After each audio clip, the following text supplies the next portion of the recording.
Further, let's understand parts and types of sentence. Because when we understand parts and types of sentence, the idea of sentence would get more and more clear. કે હુતી પ્રશ્ન પૂછે એટલે કે કોણ દડાને કોણ લાત મારે છે? The boy. એક સબ્જેક્ટ આપણને મળે છે અને સબ્જેક્ટ પછી જે વર્બ, ઓબ્જેક્ટ અને અધર વર્ડ્સવાળું વાક્ય છે એને કહેવાય છે પ્રેડિકેટ. તો વાક્યને આપણે બે ભાગમાં વહેંચી શકીએ: subject and predicate. Subject and predicate. The girl ran to meet her friend. Who ran to meet her friend? The girl. તો સબ્જેક્ટ કોણ છે? Girl. ran to meet her friends એ થયું પ્રેડિકેટ. તો શબ્દોનો એવો સમૂહ કે જે આપણને અર્થ આપે, that is called a sentence.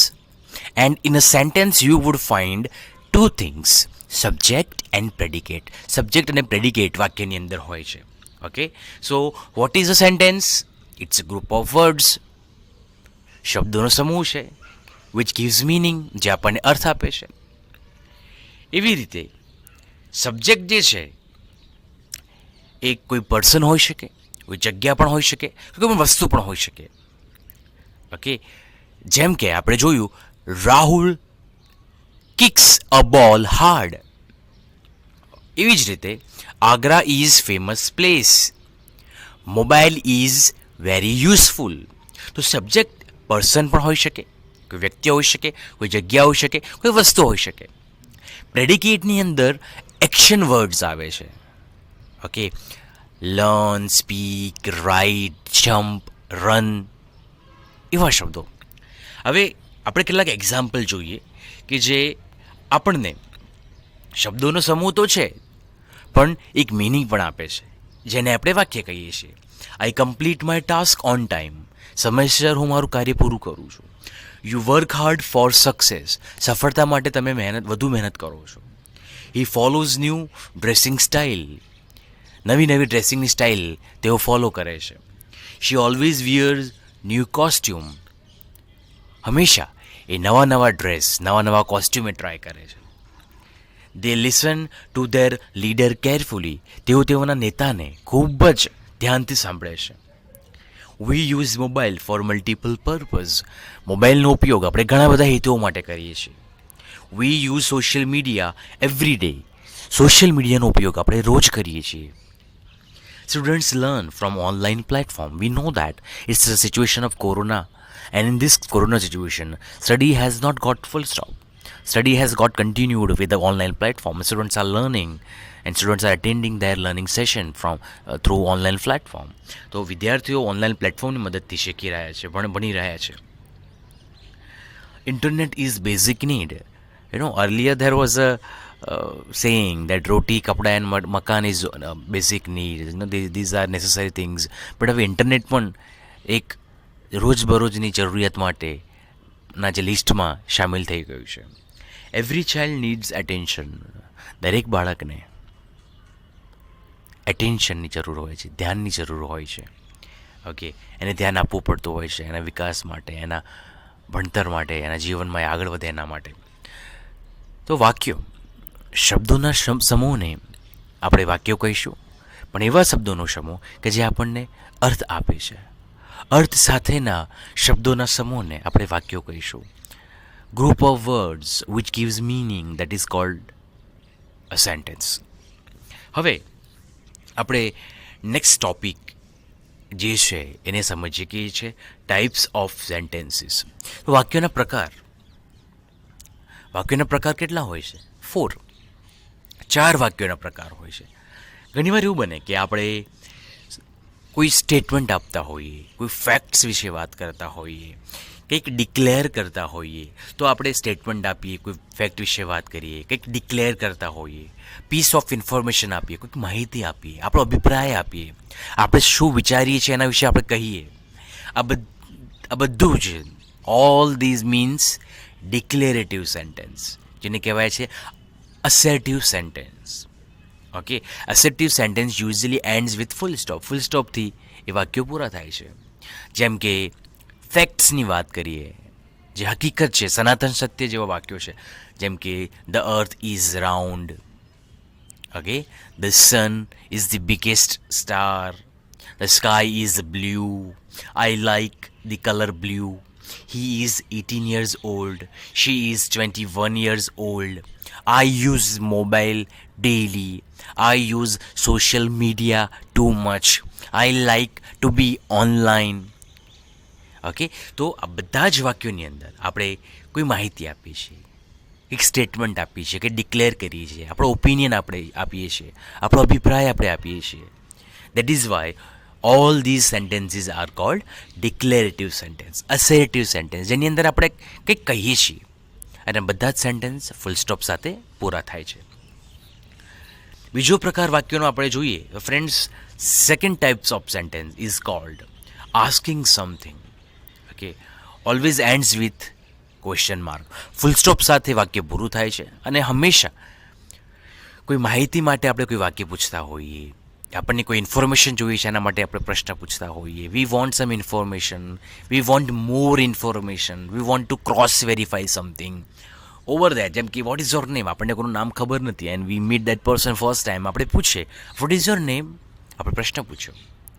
Which is your favourite subject, સામેવાળા વ્યક્તિની રુચિ વિશે આપણે જે કંઈક જાણવું છે, એના ઇન્ટરેસ્ટ વિશે જાણવું છે, આપણે પૂછીએ which is your favourite subject, તમારો મનપસંદ સબ્જેક્ટ કયો છે, વિષય કયો છે, તે આપણે પૂછીએ છીએ પ્રશ્ન. How much is the taxi fare, okay, ભાડું કેટલું થયું ટેક્સીનું. What is the date today, આજે કઈ તારીખ છે. Are you enjoying the class, તમને ક્લાસમાં મજા આવે છે. તો આ બધા જ વાક્યોની અંદર વી હેવ ગોટ પ્રશ્નો, ફૂલ સ્ટોપ. જેમ ફૂલ સ્ટોપ એસેર્ટિવ સેન્ટેન્સ, ડિક્લેરેટિવ સેન્ટેન્સની અંદર આવે છે ફરજિયાતપણે, એવી જ રીતે ઇન્ટ્રોગેટિવ સેન્ટેન્સની અંદર ક્વેશ્ચન માર્ક, પ્રશ્નાર્થ ચિહ્ન ફરજિયાત આવે છે, જેની અંદર આપણે કંઈક પૂછીએ છીએ, કોઈ માહિતી વિશે પૂછીએ છીએ, આપણે કંઈક જાણવું છે એના માટે પૂછીએ છીએ, જાણવાની ઉત્સુકતા છે એટલા માટે આપણે કંઈક પૂછીએ છીએ. And asking question is human behavior. Okay, we always ask question when we don't understand something. Okay, જ્યારે આપણે નાના હતા we used to ask lots of question. તો આપણે જે પ્રશ્નો પૂછીએ છીએ, these all are sentences called interrogative sentence. Okay, asking questions.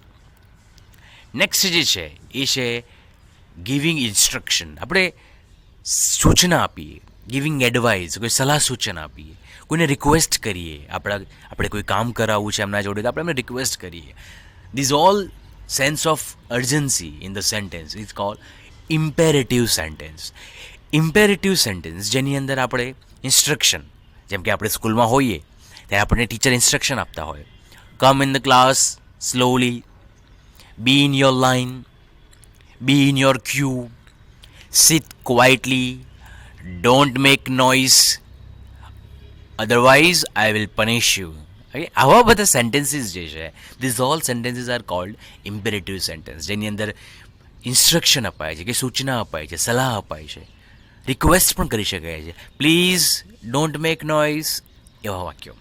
Please tell me the route for the shopping mall, come here right now, enjoy yourself, have a great day, stop disturbing others. આ બધા જ વાક્યોની અંદર સૂચના આપવામાં આવી છે, કંઈક request કરવામાં આવી છે, સલાહ સૂચન આપવામાં આવી છે, કંઈ ઇન્સ્ટ્રક્શન આપવામાં આવી છે. That is why all these sentences are called imperative sentence. Declarative sentence ends with full stop. Interrogative sentence ends with question mark. Imperative sentence કે જેની અંદર સૂચના આપવામાં આવી હોય, રિક્વેસ્ટ કરવામાં આવી હોય, સલાહ સૂચન આપવામાં આવ્યા હોય. Next types of sentence is called exclamatory sentence. હવે suddenly you express or tell something, અચાનક તમે કંઈક કહો, અચાનક તમે કંઈક તમારી લાગણી વ્યક્ત કરો, તમારી ભાવના વ્યક્ત કરો શબ્દોમાં. Spontaneous you express something where you are annoyed or excited, in which you express surprise, happiness, anger, other emotions આપણે એક્સપ્રેસ કરતા હોઈએ. જેમ કે કોઈ જગ્યાએ આપણે ગયા હોય અને આપણને જગ્યા ખૂબ જ ગમે, પહેલી વાર જોઈ છે આ જગ્યા, આપણે કહીએ what a fantastic place it is, કેટલી અદ્ભુત જગ્યા છે આ. કોઈનું પરફોર્મન્સ સરસ હોય, ડાન્સ પરફોર્મન્સ, સ્પીકિંગ પરફોર્મન્સ, ઇલેક્યુશન કોમ્પિટિશનની અંદર, તો એ જોઈને આપણને ખૂબ મજા આવી હોય, આપણે કહીએ what a performance, what a performance. Okay, કોઈ જગ્યાએ કોઈ પાર્કમાં આપણે ગયા હોય, કોઈ લેટ્સ સે બ્યુટીફુલ બટરફ્લાય પાર્કની અંદર ગયા હોય, કેક્ટસ પાર્કની અંદર ગયા હોય, ફ્લાવર પાર્કની અંદર ગયા હોય, કોઈ એવી જગ્યાએ ગયા હોય કે જે આપણને ખૂબ ગમે, ત્યાં જઈને આપણે કહીએ how beautiful this park is, આ જગ્યા કેટલી સરસ છે. તો આપણે સ્પોન્ટેનિયસ તરત જ એક ભાવનાઓ સાથે, ફિલિંગ સાથે આપણે બોલીએ છીએ. This all sentences are cold exclamatory sentence. And friends, જેમ ક્વેશ્ચન માર્ક હોય છે, પ્રશ્નાર્થનું નિશાન હોય છે, એવી રીતે એક્સક્લેમેટરી સેન્ટેન્સની અંદર એક્સક્લેમેટરી માર્ક હોય છે, ઉદ્ગાર ચિહ્ન. ઉદ્ગાર વાક્યની અંદર ઉદ્ગાર ચિહ્ન, પ્રશ્નાર્થ વાક્યની અંદર પ્રશ્નાર્થ ચિહ્ન, ડિક્લેરેટિવ સેન્ટેન્સ હકારાત્મક વાક્યની અંદર full stop.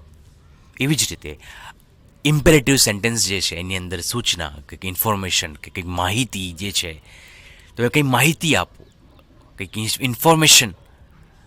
Okay, so I believe કે જે ઇન્ફોર્મેશન આપણે મેળવી ડિક્લેરેટિવ સેન્ટેન્સ, ટાઈપ્સ ઓફ સેન્ટેન્સની અંદર declarative sentence, interrogative sentence, imperative sentence, exclamatory sentence, these information would be useful for you, and you guys will practice English more, and then you can understand this grammar part. So thank you very much for giving your time, and thanks a lot for attending this session.